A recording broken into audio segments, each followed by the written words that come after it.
Nakatutok ang iba't ibang ahensya ng pamahalaan sa pagtugon sa pangangailangan ng mga residenteng apektado ng Bulkang Mayon. Yan ang ulat ni Gary Carillo.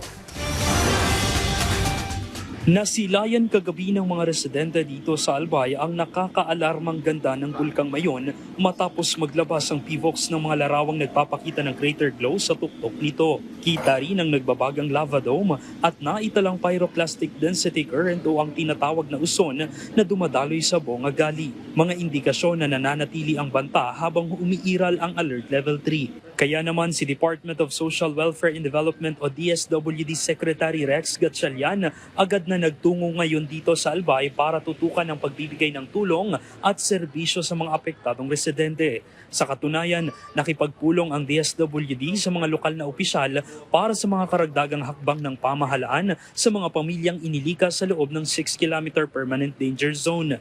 Alam nyo, ang utos ng ating Pangulo, walang pamilya na dapat nagugutom sa ganitong mga panahon. Kaya kami, for as long as it takes, for whatever it takes, ready ang DSWD na sumuporta sa mga pangangailangan ng ating mga biktima dito sa Albay, magiging biktima dito sa Albay, pati na rin sa mga local government units natin.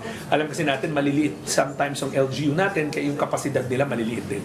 Nakatakda ring magbigay ng Cash for Work program ang DSWD sa mga residenteng naapektuhan ng pag-alboroto ng bulkan. Kabilang sa mga prioridad dito ang mga minimum wage earner at mga apektadong magsasaka sa Albay. Ang Office of Civil Defense naman, binabalangkas na ang listahan ng mga pangunahing pangangailangan ng mga bakwit sa lalawigan. Dito binigyang diin ni OCD Assistant Secretary Rafi Alejandro ang kahalagahan ng mabilis na distribusyon ng pagkain, malinis na tubig at hygiene kits. So ang national government agencies ay nandito para i-assure ang ating mga LGUs na nandyan lang yan para ibigay kaagad kung ano man ang tulong na kailangan, yung mga gaps.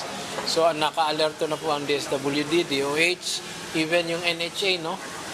Yung DSUD, pinagsabihan na natin na maghanda at tingnan natin yung mga available relocation sites na pwedeng gamitin, no? Samantala, sunod-sunod na rockfall at pyroclastic density currents o uson mula sa summit dome ng Bulkang Mayon ang naitala ng PHIVOLCS kaninang umaga. Kaya naman ang buong puwersa ng pamahalaan nananatiling nakaalerto upang maramdaman ng ating mga kababayan ng tulong sa gitna ng pag-alboroto ng Bulkang Mayon. Mula rito sa Albay, para sa Integrated State Media, Gary Carillo ng Radyo Pilipinas, Radyo Publiko.